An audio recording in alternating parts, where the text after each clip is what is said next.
Di situ Husnul. Begitu masuk dalam pertarungan reportasi tadi ketika Husnul bicara political unrest, itu kan sumbernya social unrest. Social unrest itu sumber persoalan pokoknya ketidakadilan dan sebagainya. Iya, itu persoalannya adalah apakah pemimpin itu punya reputasi? Gitu. A leaders with a vision, dengan konsisten track recordnya di dalam memimpin ataukah ya tidak di dalam konteks. Nah, pemimpin dengan basis reputasi yang kuat, dia akan menyelesaikan konflik Husnul, bukan menambahi konflik. Bukan memproduksi konflik. Wah. Jadi bukan nambahin, memproduksi. Itu. Kan kerjaannya rakyat dikonflik-konflikkan, dibentur-benturkan.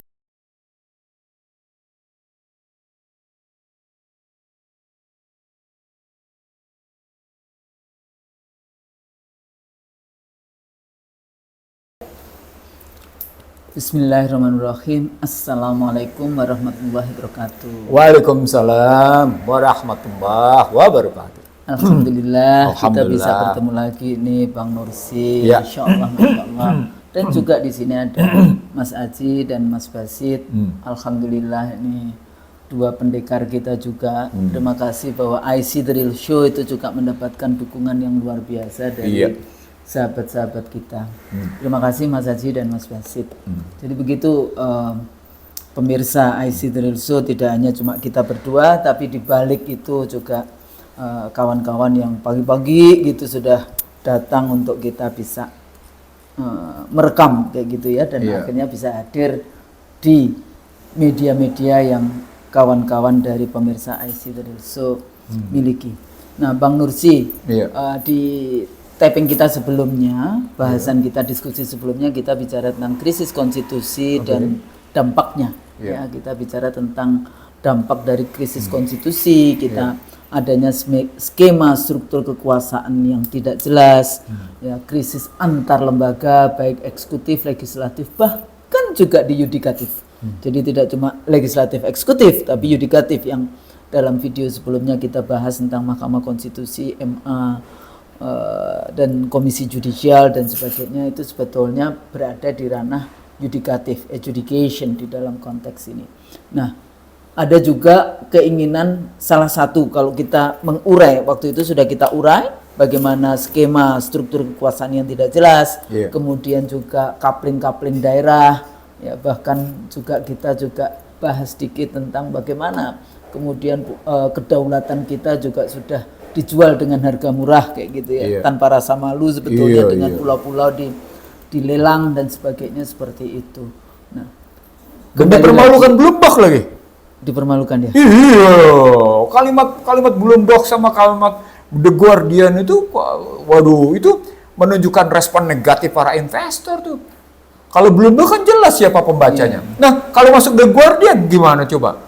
Yang independent media kan jelas, waduh, itu. Kalau saya baca di beberapa media ya, masyarakat misalnya ya, netizen dan sebagainya, itu mereka kadang-kadang juga kurang memahami apa itu yang namanya investasi. Padahal dari sejak awal IC The Real Show sebetulnya selalu bicara dari perspektif political economy tentang investor, investasi, ya, hutang kayak gitu ya. Jadi bukan sesuatu yang seperti Allah berikan kepada manusia kayak gitu, kepada ciptaannya yang gratis semua ya. Kita kan sebetulnya Masya Allah ya, kita bisa bernafas dengan gratis, melihat kita punya O2 kayak gitu ya, dan sebagainya yang semuanya Allah berikan itu untuk kehidupan di bumi dan seisinya, ya, langit sampai langit ketujuh, seisinya itu dengan gratis. Tapi di dalam konteks investasi nggak ada. Dalam konteks materialisme mana ada yang gratis? Ya, semuanya dalam rangka itu. No freelance. Nggak ada kayak gitu. There is no such a free lunch kayak gitu ya. Dulu dengan memperpanjang kapitalisme, memperpanjang dengan kolonialisme, kemudian diperpanjang lagi dengan liberalisme, demokrasi, IMF, World Bank, United Nations sebagai wujud neo-imperialisme, neokolonialisme, neoliberalisme, ya, terus kemudian glasnost perestroika, third wave democratization, demokrasi menjadi sebetulnya kalau demokrasi liberal ini menjadi bagian penting dari Great Reset. Itulah kemudian the clash of civilization setelah komunis jatuh, kemudian war on terror, kemudian deradikalisasi. Semua ini adalah rangkaian, bukan sesuatu yang kemudian berdiri sendiri. Bahkan Bang, kadang-kadang saya sulit menjelaskan tentang betapa para scholars kayak gitu ya, akademisi yang melihat bahwa ini adalah sangat pentingnya globalisasi dengan tata kelola dunia baru. Tapi siapa yang merumuskan tata kelola dunia baru? Kemudian value-nya itu apa di dalam tata kelola dunia baru? Enggak. Padahal semuanya itu intinya adalah balik-balik lagi materialisme. Nah, kembali kepada yang sebelumnya, di dalam konteks ini kita bahas tentang mengurai permasalahan krisis konstitusi. Nah, salah satu yang sekarang dibahas itu adalah, sebetulnya ini sudah beberapa tahun sih, sejak 2012 itu saya sudah beberapa kali diundang kayak gitu ya untuk bicara tentang GBHN. Saya bicara kemudian BPHN kayak gitu ya, dalam konteks itu. Saya waktu itu bicara tentang Constitutional Convention. Kalau konstitusi kita ternyata kita salah di dalam merumuskan ya sejak reformasi, ya kita harus berani mengakui itu kesalahan kayak gitu kan. Ternyata juga banyak sekali infiltrasi sebetulnya. Bahkan ya undang-undang itu, rancangan undang-undang itu banyak juga yang dibuat oleh bukan bangsa Indonesia, bukan warga negara Indonesia kayak gitu ya, kepentingan global di dalam konteks itu. Nah, termasuk juga waktu itu ada salah satu anggota DPR yang juga akademisi ya, itu malah begitu bangganya mengatakan bahwa dia sudah berhasil untuk mengubah pasal konstitusi, pasal 6A itu ya, yang Indonesia, Presiden Indonesia tidak harus orang Indonesia asli, tapi dan sebagainya. Padahal semuanya juga, jadi membaca politik itu tidak hanya cuma apa yang terjadi di atas meja, tapi kemampuan kita melihat between the line, behind the line, dan beyond the line, dan siapa yang paling diuntungkan di dalam konteks itu. Nah, kembali lagi Bang, kalau kita bahas yang sebelumnya, skema tentang struktur negara yang tidak jelas, dan kemudian salah satu dari yang dianggap solusi adalah membangun kembali GBHN dengan bahasan yang berbeda. Walaupun kalau terminologi GBHN itu sangat tidak ya biasanya orang takut aja untuk kembali pada era dulu kayak gitu kan. Repelita, GBHN yang kayak gitu-gitu kan, yang selalu dianggap orde baru kayak gitu. Padahal apa yang kita lakukan ini juga orde yang lebih kuno dibandingkan orde baru kayak gitu kan. Despotisme, kekuasaan yang tak terbataskan dalam konteks itu. Despotis. Nah, jadi Bang, kita mulai mendiskusikan apa sebetulnya GBHN, PPHN, atau national interest. Ini kan kepentingan nasional bangsa kita. Gimana kita harus merumuskan dalam konstitusi atau di dalam aturan-aturan di bawah? Bermula dari istilah saya tidak matchingnya antara RPJP, rencana pembangunan jangka panjang yang dituangkan dengan undang-undang, yang lanjutnya kemudian dituangkan ke dalam RPJMN. Nah, karena ternyata RPJMN itu yang dirumuskan oleh Bappenas sebagai rencana pembangunan jangka menengah nasional, itu rujukannya adalah kampanye. Padahal kampanye belum tentu merujuk pada RPJP. Dan itu berarti juga belum tentu merujuk pada misi bangsa Indonesia yang dituang dalam alinea 4. Dan itu berarti belum tentu rujuk pada alinea 2 tentang visi Indonesia. Jadi konfliknya asal muasalnya di situ. Jadi secara struktural kan mestinya kalau pakai cara berpikir benar adalah visinya bangsa Indonesia yang bebas, merdeka, berdaulat, adil, makmur. Visinya alinea 2, misinya alinea 4. Kan gitu kan. Harusnya dia diterjemahkan lebih lanjut dalam garis besar haluan negara. Gitu ya, garis besar haluan negara. Cara berpikir itu hanya dimiliki oleh Undang-Undang Dasar 1945 naskah asli. Di dalam amandemen nggak ada. Karena di dalam pembukaan itu kemudian diterjemahkan dengan pasal-pasal yang antara pembukaan dan pasal-pasal konsisten. istiqomah. gitu. Tahu-tahu pembukaan tidak diubah, tapi Batang pasal-pasal tubuh diubah. Ya. yang tidak sesuai lagi. Iya, betul. Itu salah satu bentuk krisisnya. Ya. Nah, lalu mereka merasa perlu konflik antara tepatnya tidak matchingnya, tidak berkesesuaiannya. Bahasa sederhananya tidak relevan dan tidak berkesesuaian tadi, tidak adopting dengan RPJP dengan RPJMN. Mereka berpikir, ya sudah, kalau gitu kita lahirkan aja semacam GBHN gitu. Nah, muncullah pikiran-pikiran PPHN, pokok-pokok haluan negara. Tapi pertanyaan berikutnya, kalau RPJP nggak dipegangin, masa kita mau melahirkan lagi RPJP lewat undang-undang? Lalu sekarang produk hukumnya apa? Kan gitu pertanyaannya. Betul. Produk hukumnya apa? Nggak ketemu, Snul. Produk hukumnya apa?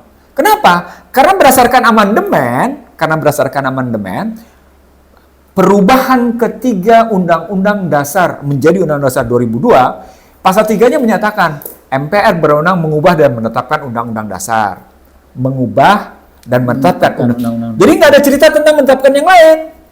Nah, ini ada problemnya. MPR yang mana nih yang boleh mengubah kayak gini? MPR lembaga tinggi bisa? Bisa nggak? Kan sama-sama lembaga tinggi. Kok bisa mengubah? Kalau dulu MPR-nya lembaga tertinggi. Dia memang punya hak. Sekarang dihilangkan lembaga tertinggi. Hanya karena berpikir check and balance. Oke. Yang kedua sekarang, pasal 3 ayat 2. Majelis MPR melantik presiden dan wakil presiden. Yang keempat, ayat berikutnya sekarang, Majelis Permusyawaratan Rakyat dapat melantik presiden, dan atau wakil presiden dalam masa jabatan menurut undang-undang, memberhentikan, kata kuncinya di sini. Nah, sekarang pertanyaan berikut, Husnul. Kalau begitu, gitu ya, ini bagaimana nih cerita PPHN, kan gitu ya? Nah, kalau soal PPHN berarti wajar jika mereka menggunakan di PPHN itu menggunakan penjelasan Undang-Undang Dasar 45 pasal 3 tentang menetapkan GBHN. Dalam hal ini menetapkan daripada garis GBHN daripada haluan negara.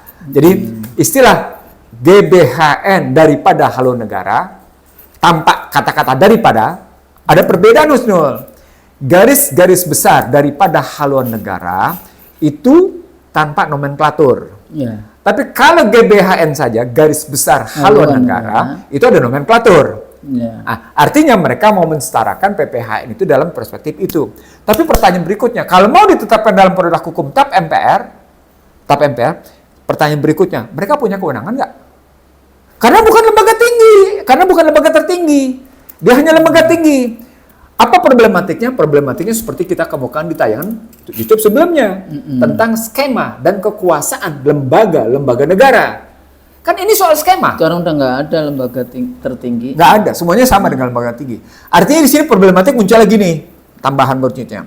Lalu mereka bilang, ya sudah, kalau gitu kita gunakan pasal 37. Apa itu? Tentang perubahan. Tentang perubahan. Mereka menggunakan pasal 37 tentang perubahan gitu ya. Yang isinya perubahannya itu di sini disebut nih.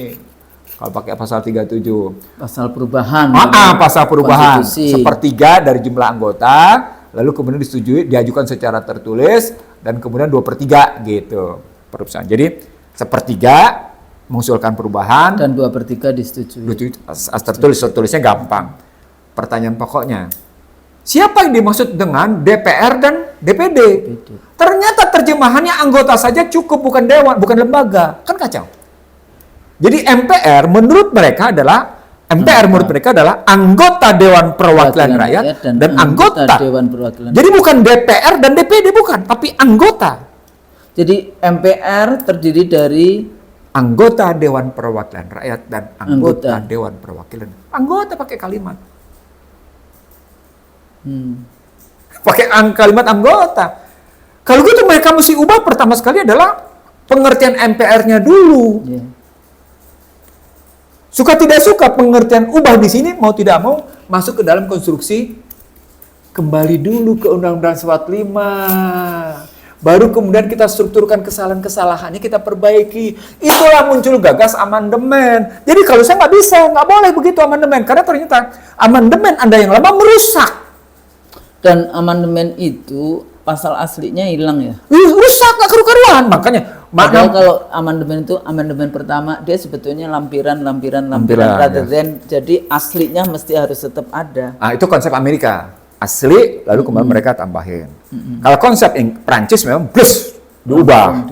Itu makanya kayak Lani sama Sofyan Effendi menyatakan ini bukan amandemen, ini mengubah katanya. Bahkan kata-kata mereka baru. Mengganti, betul tuh konstitusi baru. Itu pakai mereka. Kalau saya sebenarnya begitu ketika saya 2004 sudah menulis reformasi berbuah krisis konstitusi gitu ya. Saya sudah menyatakan krisis ini akan muncul karena memang mereka mengganti. Gitu ceritanya sudah. Nah, sekarang berikutnya ketika kita lihat mereka bicara tentang PPHN dengan masuk ke pasal 37 dalam rangka memperbaiki pasal 3 dengan demikian punya hak untuk menetapkan PPHN. Itu tadi, berarti Anda mengamandemen. Daripada mengamandemen tapi Anda tidak menyelesaikan yang namanya krisis konstitusi, Anda tidak menyelesaikan konflik kelembagaan, ya sudah. Kembali saja ke Undang-Undang Dasar 45 dengan menginventarisasi kekurangan-kekurangan, tapi sekaligus menyelesaikan ketidaksesuaian amandemen yang kemarin. Gitu cara berpikirnya dong, Husnul. Termasuk problem di sini soal yang namanya perpanjangan masa jabatan atau periodisasi. Nggak usah khawatir. Sudah ada jalan keluarnya. Mau 3 periode, mau 4 periode. Sudah ada jalan keluarnya. Tapi bukan pada saat Anda berkuasa, terus Anda minta diperpanjang. Begitu. Begitu. Itu artinya Anda cuma mikirin diri. Nah, pada posisi itulah berlaku penjelasan tentang sistem pemerintahan bahwa kekuasaan tak terbatas. Nah, kekuasaan tidak terbatas kalau dibalikin ke pasal Undang-Undang Dasar 45 yang lama pasal 7, Presiden dan Wakil Presiden memegang masa jabatan untuk 5 tahun. Dan sesudahnya dapat dipilih kembali, balik ke dalam TAP 13. Betul. Tentang 2 periode saja. Jadi nggak perlu takut. Jadi motifnya adalah dekret kita sesungguhnya mengatasi konflik kelembagaan. Kita mengatasi krisis konstitusi, gitu ya. Tetapi dengan cara, gitu ya, kita mulai menata ulang konstitusi ini dengan baik, sehingga naskah asli dengan penjelasan tidak dirubah, lalu kemudian kita urut sedemikian rupa, agar tidak terjadi pertentangan antara kata pembukaan dengan batang tubuh dan penjelasan. Apa bahasa sederhananya? Dibutuhkan kajian akademik untuk itu, Husnul, dalam rangka itu. Jadi bukan serta-merta kemauan para politisi yang betul-betul hanya bicara tentang kepentingan dirinya. Dan kajiannya akademik ini nggak cuma definisi-definisi saja. Bukan sekedar what, tapi why. Harus jelas why-nya. Gitu loh. Jadi prinsip-prinsip keilmuannya, filsafat keilmuannya itu dapat semua. Bagaimana konsistensinya, bagaimana korespondensinya, bagaimana koherensinya. Iya. Baru kemudian akal kita, filsafat, kemudian kita bicara tentang pemikiran-pemikiran politiknya. Baru kemudian kita bicara tentang public etiknya di dalam konteks itu. Nah, jadi kalau kita lihat perdebatan tentang apa yang disampaikan oleh Bambang Susatyo dan Lanyala tentang kembali ke Undang-Undang Dasar. Kalau Bambang Susatyo kan perpanjangan masa jabatan. Iya, betul. Lanyala juga bicara perpanjangan masa jabatan. Tapi kan isu terakhir yang disampaikan oleh Lanyala adalah pentingnya kembali ke Undang-Undang 45. Buat saya ketika dia menyatakan sesungguhnya kembali ke Undang-Undang 45, dia tetap dikunci oleh yang namanya Presiden tidak bisa diperpanjang masa jabatannya. Iya. Nggak bisa, karena berlaku TAP 13. Betul. Jadi begitu kembali ke Undang-Undang Dasar 45 yang naskah asli, seketika berlaku TAP 13.1998 tentang periodisasi masa jabatan, Husnul. Begitu, itu yang umum tidak ketahui, Husnul. Jadi ada TAP MPR nomor 13 tahun 1998 yang membatasi periodisasi. Sebetulnya dulu waktu kita bicara reformasi itu cuma TAP itu aja. Iya. Kemudian terus-menerus bergejolak reformasi total, nggak taunya total itu artinya menghancurkan republik ini. Muncullah amandemen berantakan. Satu generasi kita dibikin berantakan oleh amandemen. Iya. Sehingga kemudian kita menjadi bangsa yang tidak konsisten atas apa yang kita sumpahkan dalam kata pembukaan. Saya harus ulang, Husnul. Kita menjadi bangsa yang tidak konsisten atas apa yang kita ucapkan dalam kata pembukaan yang kita terjemahkan ke dalam praktek kehidupan sehari berbangsa bernegara. Tujuan bernegara melindungi segenap tumpah darah, mencerdaskan kehidupan bangsa, mensejahterakan rakyat dan ikut di dalam ketertiban dunia Berdasarkan ketuhanan, berdasarkan keadilan dan ketuhanan yang Maha Esa. Wih, dasar sebetulnya Masya Allah Jadi Bang balik lagi. Iya. Kalau kita kembali kepada Undang-Undang Dasar 45, tesisnya kan ini sebetulnya untuk krisis konstitusi, ya, Konflik kelembagaan, iya. Daerah dibagi-bagi, kita bicara calon presiden harus diusung oleh 20% iya. partai politik, iya. nah, dan seterusnya ya, krisis-krisis yang ada hari ini, keinginan berkuasa termasuk bangsa terus, terbelahnya terselesaikan Ustaz. ya, keinginan untuk berkuasa terus, iya. karena menginginkan seperti zaman Soeharto yang iya. sampai, atau Soekarno juga iya, sama, iya. Soekarno kan diangkat iya. sampai Seumur seumur hidup iya. hancur kayak Hancur, gitu iya. ya di dalam konteks ini. Nah, kembali lagi tadi dikatakan dekret itu kalau dia Ada 5 syaratnya Ustaz. nggak, kalau berhasil menjadi ekstra konstitusional, kalau Iya. nggak berhasil ya terjungkal seperti Gus Dur. Jatuh. Jatuh. Tapi ada 5 syaratnya. Dekret itu harus didasarkan atas kegentingan yang memaksa. Ya. Pertama, ideologi terancam. Yang pertama, ideologi bangsa terancam. Sekarang pertanyaan saya, kondisi ideologi kita terancam apa enggak? Ya sebenarnya sudah terancam. Yang bisa baca Bang, ini karena banyak orang yang nggak baca. Kemampuan membaca tentang bagaimana kondisi Indonesia ini, baik kedaulatan wilayah, kedaulatan politik, kedaulatan budaya, kedaulatan ekonomi, kan udah terancam Terancam. semua. Betul. Udah terancam semua. Betul. Semua kedaulatan budaya, politik, wilayah, ekonomi, Sosial. sosial. Ini integriti itu. Iya, iya. Sosial. Sosial. Iya. Terancam. Terancam semua udah. Udah. Artinya sesungguhnya sudah ada syarat pertama.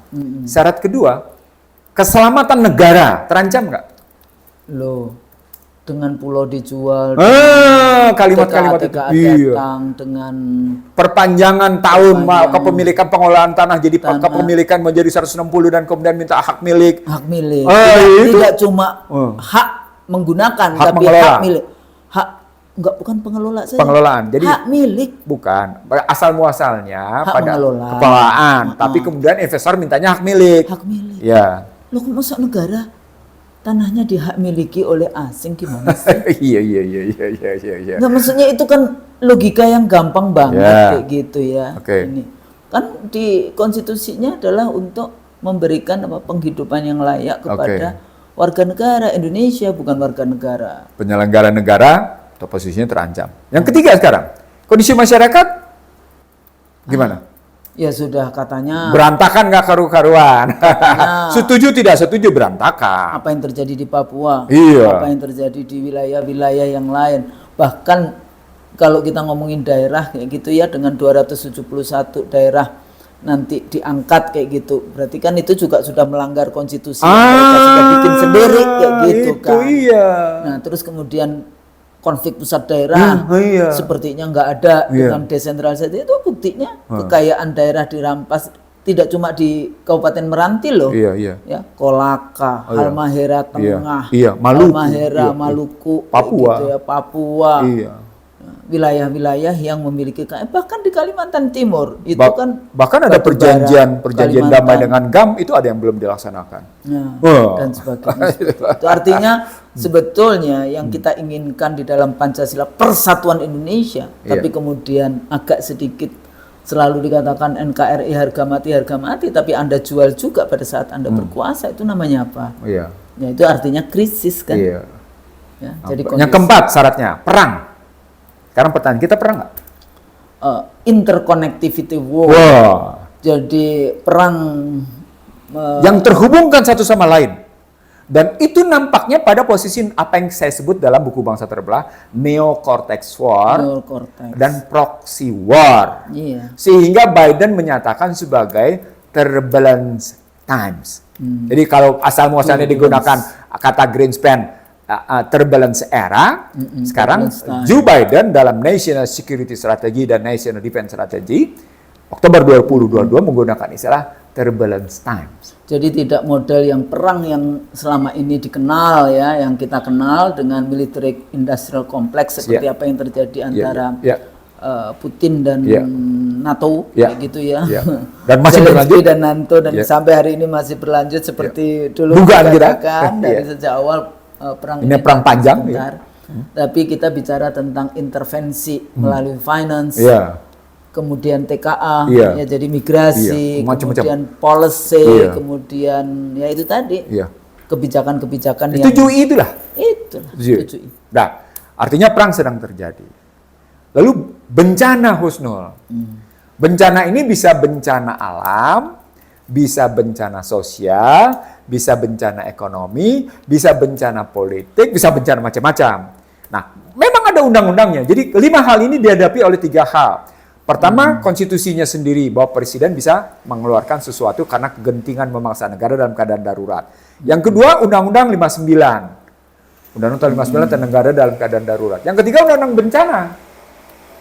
Oke, kalau begitu sekarang problematiknya, gitu ya. Tergantung apakah presiden punya perasaan yang sama apa enggak dalam melihat krisis konstitusi. Presiden punya perasaan dan pikiran yang sama enggak dalam konstruksi misalnya konflik kelembagaan. Kalau presiden merasa bahwa presidensial threshold 20% mewakili, ya berarti nggak ada konflik.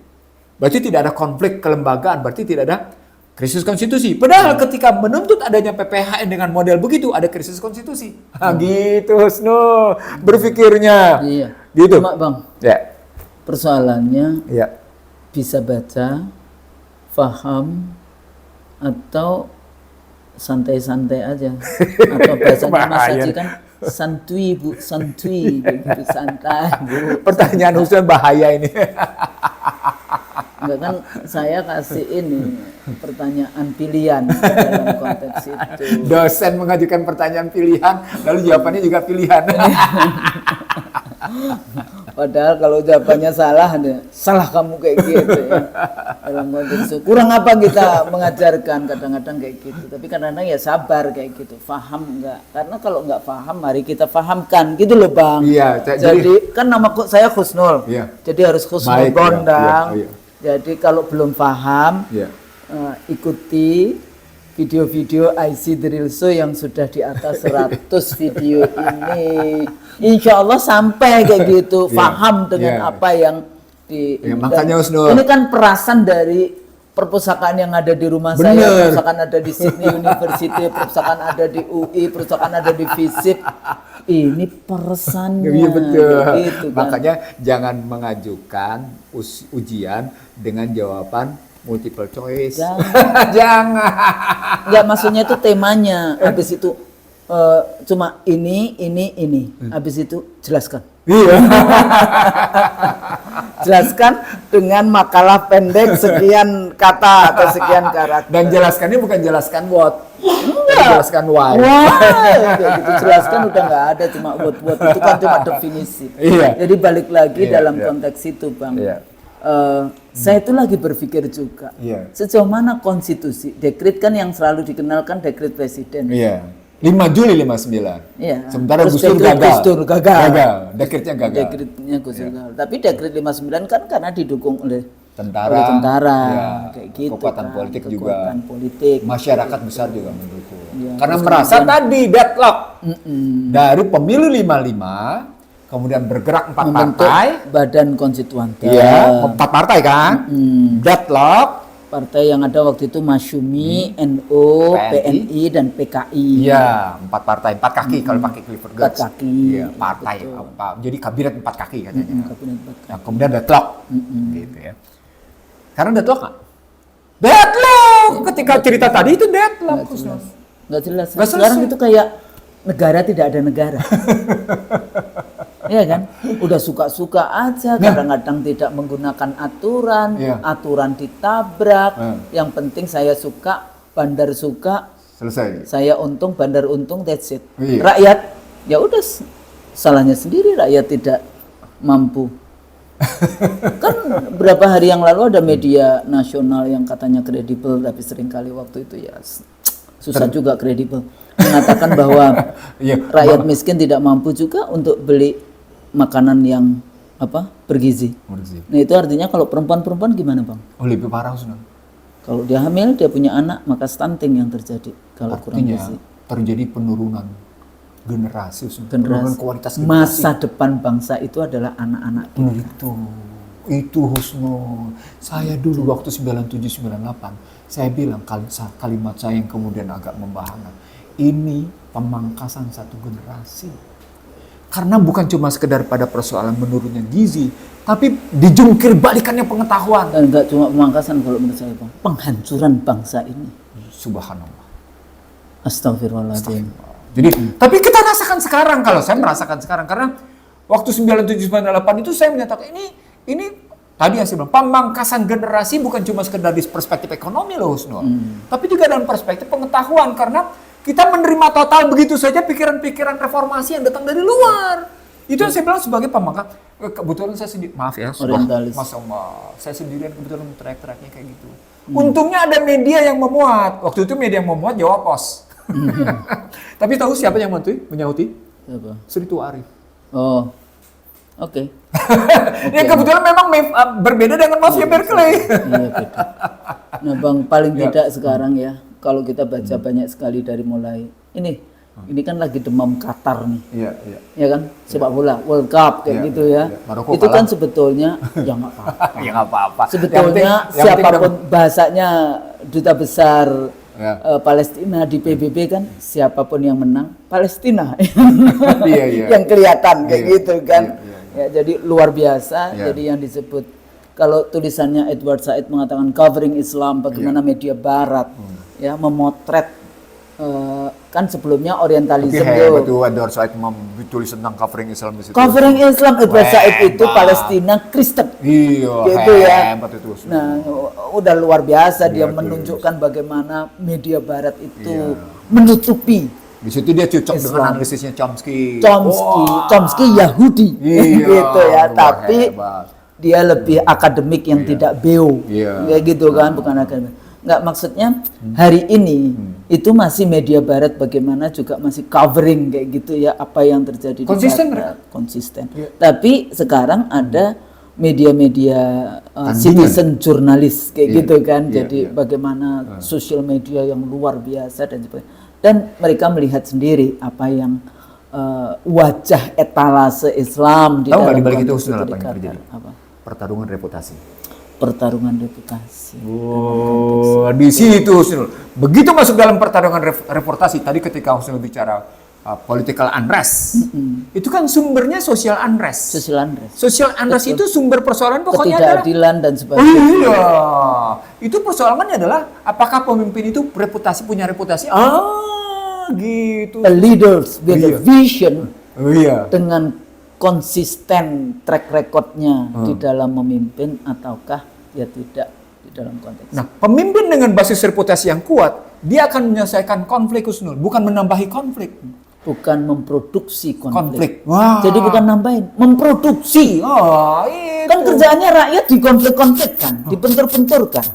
Contoh, siapa sebetulnya yang memiliki lembaga fungsi untuk menyelesaikan misalnya isu tentang keamanan negara, misalnya ya, dengan disorder yang terjadi antar masyarakat.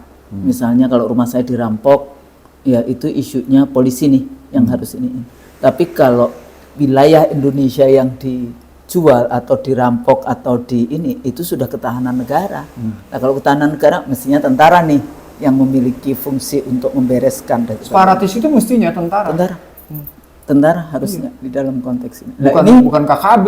ini kan luar biasa ya di dalam konteks kita hari ini gitu ya. Nah balik lagi ke tadi sebetulnya saya ingin masuknya selain presiden, dekret kalau dulu ada lembaga tertinggi negara MPR, mestinya MPR yang juga punya kewenangan untuk itu. Sekarang nggak bisa. Ya itu kesulitan kita. Itu yang saya sebut sebagai bagian dari krisis konstitusi Husnul.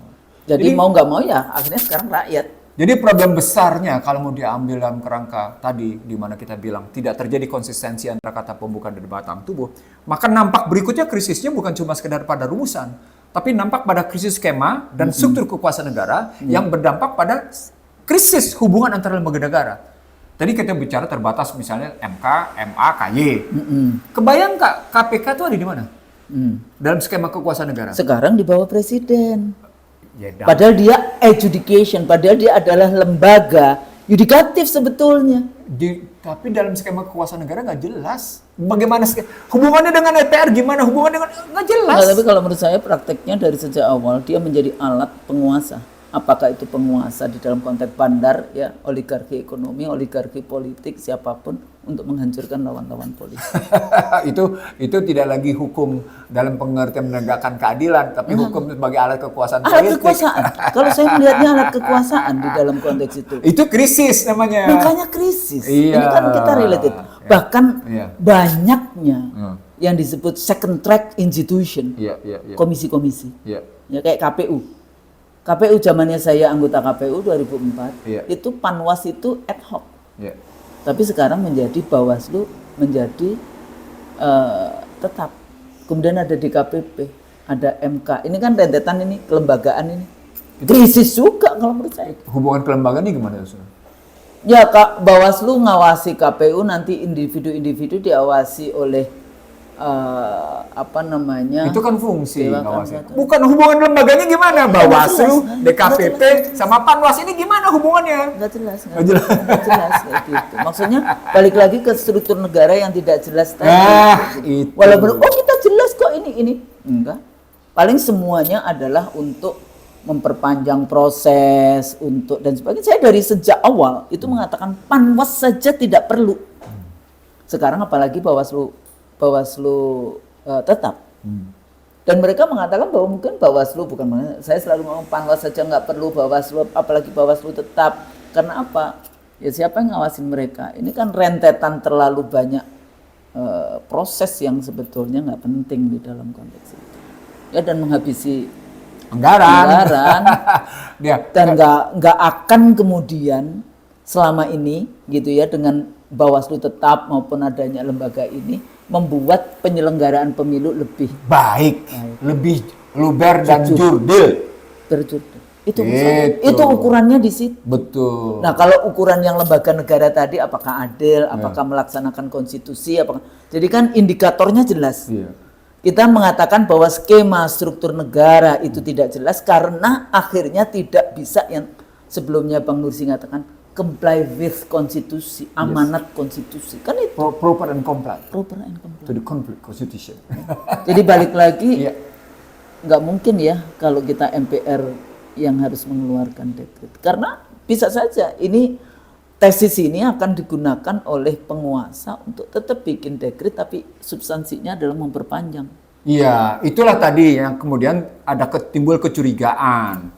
Jadi kalau saya dengar dari the rumor politik, ketika nanti kita amandemen akan muncul tunggangan agar perpanjangan masa jabatan gitu. Kalau di amandemen nanti ada keinginan untuk memperpanjang masa. Nah, di sini muncul tadi soal reputasi, soal niat berkuasanya apa. Niat berkuasa Anda ini tadi mau menyelesaikan masalah atau mau menambah masalah. Itu Jadi solusi, namanya saja solusi. Mestinya Anda menyelesaikan masalah, bukan nambah masalah. Atau Anda bukan bagian dari masalah gitu, Jadi Anda tidak boleh. Nah, kalau Anda bagian dari masalah, makanya ditahan dulu. Iya dong, pasti dong. Kalau Anda bagian dari masalah, terus Anda menyelesaikan masalah. Nah, sekarang kan persoalannya hampir semua ya, tidak semua ya, maksudnya hampir semua yang berkuasa hari ini kan bagian dari masalah.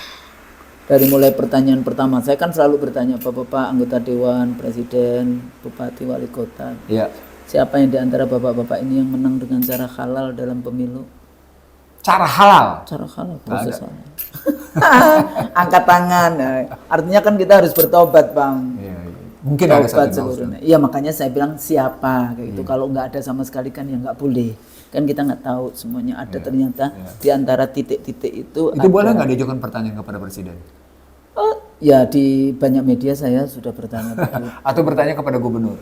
Atau harusnya bertanya boleh pada dong. Bupati? Atau pada Wali Kota? Oh, saya nulis surat terbuka waktu itu. Oke. Kepada Presiden. Pada Presiden. Apakah Bapak menang dengan cara halal?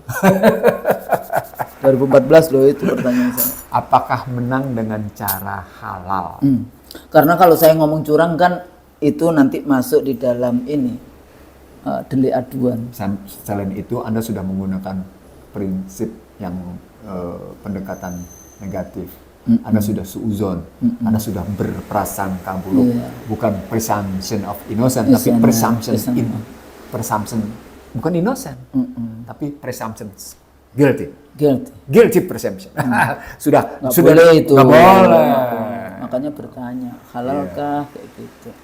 Ya, dari situ Husnul ya, lagi-lagi memang akhirnya Nggak barokah gitu loh. itu maksud saya Husnul. Jadi solusinya salah satunya, yuk kita mencari kebaikan yuk. Kebaikan. Kita cari kebaikan untuk semua, bukan kebaikan untuk keluarga Anda. Bukan kebaikan hanya untuk Anda, bukan kebaikan hanya untuk kelompok Anda. Bukan. Persatuan Indonesia dengan keadilan sosialnya Untuk khusus seluruh rakyat Indonesia. rakyat Indonesia. Gitu. Jangan ada satu orang pun left out. Tapi ada Bang, sudah ngomong. Tahun 2024 zero kemiskinan. Itu kira-kira gimana polisi? Makanya kemarin waktu ada di sebuah Kalau Allah gampang itu. Iya. Kalau siapa dulu cucu Rasulullah, Zainal Abidin?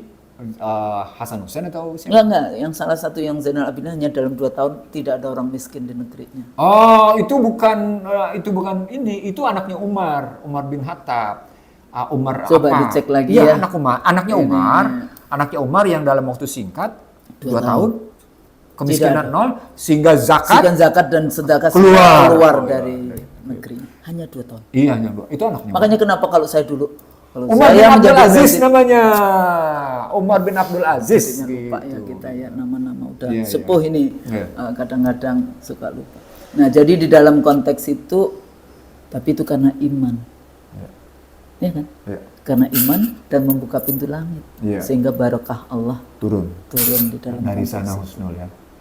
Solusi pertama tadi Kebaikan. berbuatlah baik dalam rangka adil, baik dalam rangka persatuan Indonesia.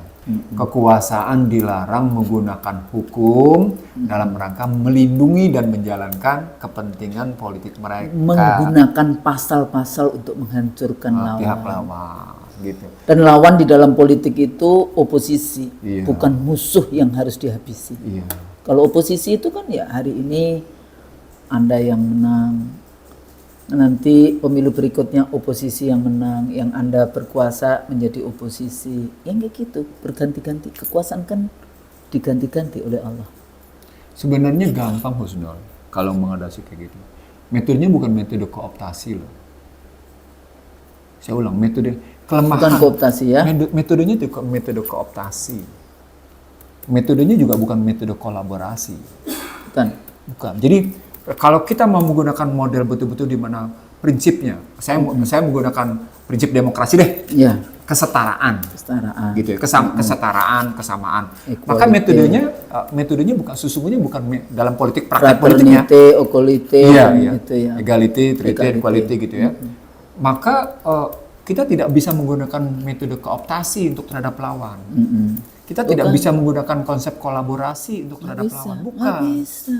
Jadi metodenya adalah betul-betul metode kooperatif. Karena kata kunci dalam dunia bisnis itu Kompetitif, kooperatif. Tapi tetap kompetitif. Iya. Kita kayaknya pernah deh bahas itu. Iya, memang karena itu konsep Islam karena sebenarnya. Anda di satu sisi bersaing dalam kebaikan dan karenanya kemudian Anda bekerja sama dengan kebaikan. Fastabikul khairat. khairat. Gitu. Kata kuncinya itu. Nah, itu digunakan oleh yang namanya konsep manajemen abad 21 dengan istilah kooperatif. Di satu sisi kompetitif, di sisi lain kooperatif. Padahal kata kuncinya tadi fastabikul khairat. Anda harus bersaing dalam kebaikan, tapi Anda juga harus bekerja sama dalam kebaikan gitu. Tapi kemudian diartikan karena oh iya dia baik sebelumnya bersaing, habis itu menjadi bagian di kooptasi sebetulnya. Nah itulah dalam praktek politik sekarang dia yang memberlakukan habis-habisan no freelance, the winner takes all, the loser get nothing gitu ya. Itu metodenya metode kooptasi. Metode kooptasinya juga disertai dengan metode transaksi. Iya. Itu yang Transaksi. menjadi masalah. Mahasiswa ditransaksikan lewat semua macam-macam. transaksi. Voters transaksi. semua Money politik semua transaksi. transaksi. Bandar transaksi. Semua Partai siapa yang akan dicalonkan jadi presiden, wakil presiden transaksi. Dan itu bagian dari masalah Husnul. Tidak menyelesaikan masalah. Soalnya yang bagian dari masalah itu semua sekarang sedang berkuasa, sedang pegang palu semua. Ya, tapi Kecuali kita berharap ya, masih ada rakyat. Tapi Anda nggak cocok untuk generasi mendatang. Tidak cocok dengan ucapan Anda tentang ini untuk generasi mendatang. Nggak ada urusan generasi mendatang. Yang ada untuk hari ini. Jangan khawatir, ya. hari ini itu adalah Anda harus melakukan sesuatu generasi mendatang. Rasulullah aja kan untuk semua akhir zaman. Yang mereka lupakan satu Husnul. Sampai akhir zaman. Yang mereka lupakan dari ucapan akhir zaman. Itu mereka lupa Husnul. Bahwa sesungguhnya mereka bagian dari sunnatullah. Dan ketika mereka melakukan kerusakan, maka sunnatullah bekerja untuk memperbaiki kerusakan. Terus. Ulang Husnul. Yang mereka lupakan adalah ketika mereka merupakan bagian dari masalah. Bagian dari masalah. Karena mereka sendiri bagian dari sunnatullah. Yang merusak. Maka sunnatullah juga yang akan memperbaiki kerusakan tadi. Itulah itu yang mengerikan Husnul. Mengerikan kalau Allah sudah turun tangan itu. Itu mengerikan di situ Husnul. Enggak, persoalannya kayak bumi, air itu kan tiap hari lapor kepada Allah kan. Iya. Harus diapakan ini manusia-manusia yang melakukan maksiat dan zalim dan segalanya itu tadi yang merusak bumi dan seisinya. Itu tiap hari bersujud mohon kepada Allah. Tapi kita punya Rasulullah yang luar biasa. Jadi beda dengan nabi-nabi sebelumnya kan. Nabi sebelumnya kan minta doa udah selesai, Nabi Nuh semua dihabisin, Nabi ini semuanya. Rasulullah enggak, dia nanti menjadi syafaat pada saat penjamin. Saya kira yang gitu, paling Husnul. memberikan syafaat ya Allah dalam konteks itu. Saya kira Husnul, kita memang. Jadi gimana? Jadi kita mau dekret itu satu. Iya. Itu tapi ada cepat. syaratnya. Ya syaratnya isinya itu tadi. Perbaiki tapi dulu. ada apa lagi selain dekret? Selain dekret motifnya dulu diperbaiki. Jadi ada niat ada fast track. Iya. Ada incremental track. Education. Iya. Education kan remedy. Iya. Tapi kalau yang memberikan education disibukkan ya, jadi lucu sekali. Saya dapat apa namanya? WA isinya itu tugas dosen. Tugas dosen. Tahu? Apa? Mas, tugas dosen. Apa tuh? Tugas dosen sekarang. Iya, ngapain? Tugas dosen sekarang itu ngisi. Saya tak cariin ya. Iya. Mungkin Bang Nursi bisa ngomong yang lain dulu apa kayak gitu. Jadi karena saya baru ingat kalau tugas dosen S3 itu sebenarnya harus mengajukan pembelajaran tentang thinking model. Jadi dari semua masalah yang ruwet disederhanakan, tapi di balik penyederhanaan sesuatu yang tidak sederhana gitu. Itu pembelajaran S3 itu sebenarnya. Tapi dosen Indonesia itu ada pengajaran. Ya dong, pasti. Pasti pengajaran. Penelitian. Ya pasti. dong. Itu dalam perguruan tinggi lah itu. Pengabdian, tridharma pengabdian. Tapi ada lagi, Bang. Apa? Borang. Apa itu? Ngisi-ngisi administrasi. BKD, ngisi-ngisi administrasi. Publikasi pun itu harus Scopus. Padahal Scopus ini urusannya. Apa sih indikator Scopus itu, saya heran deh. Scopus sepertinya kalau udah masuk Scopus itu luar biasa. Wah, itu artinya itu pencurian satu di balik pencurian ilmu. Tahu nggak Husnul apa poinnya? Apa? Under the hegemonic academic.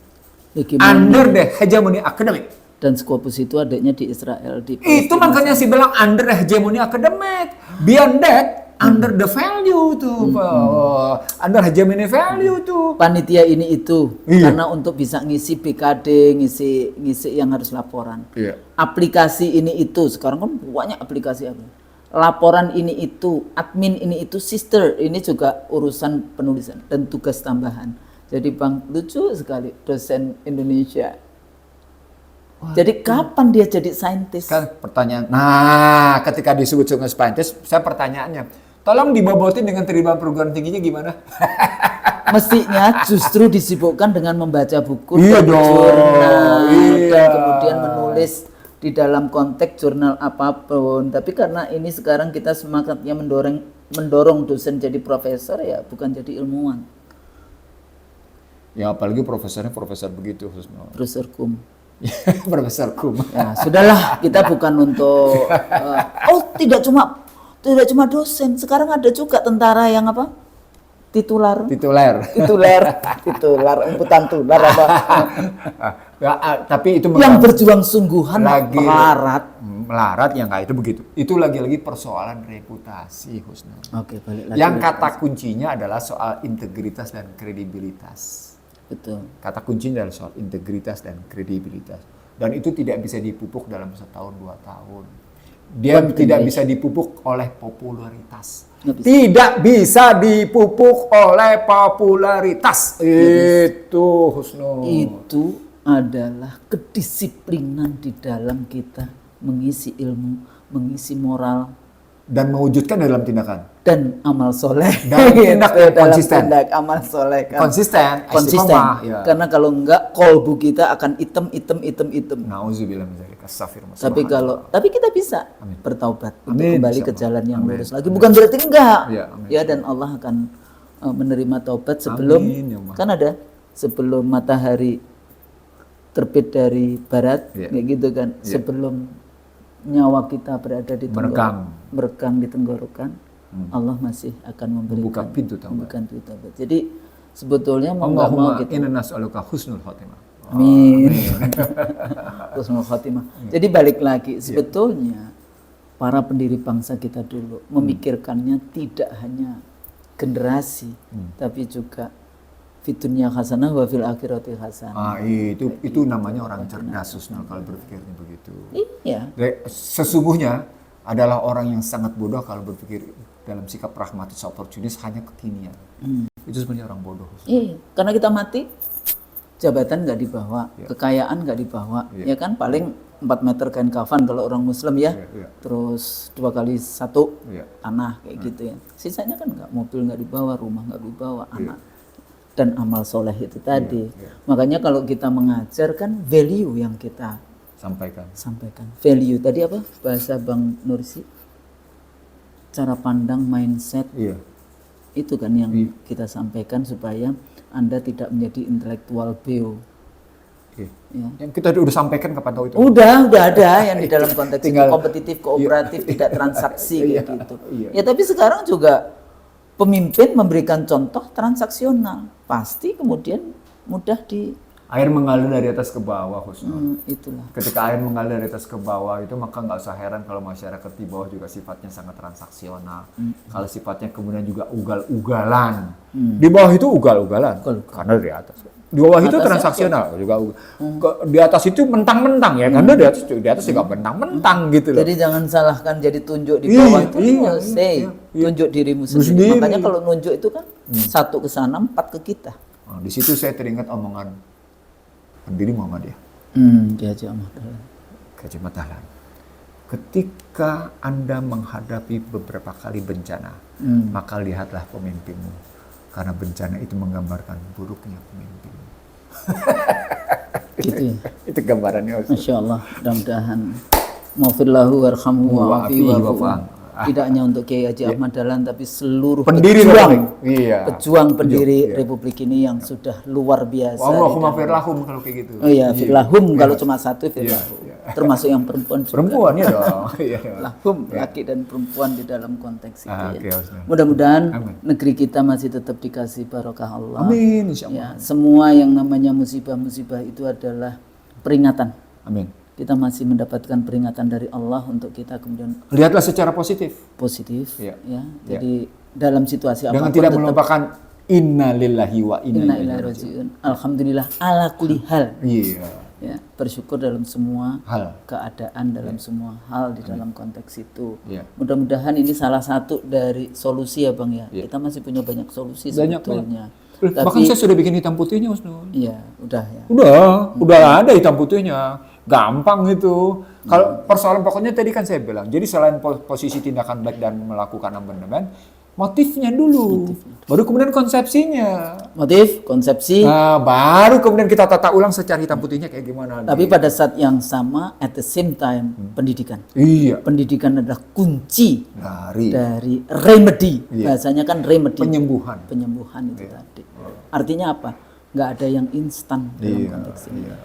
Ya, tapi harus punya leadership itu tadi. Iya.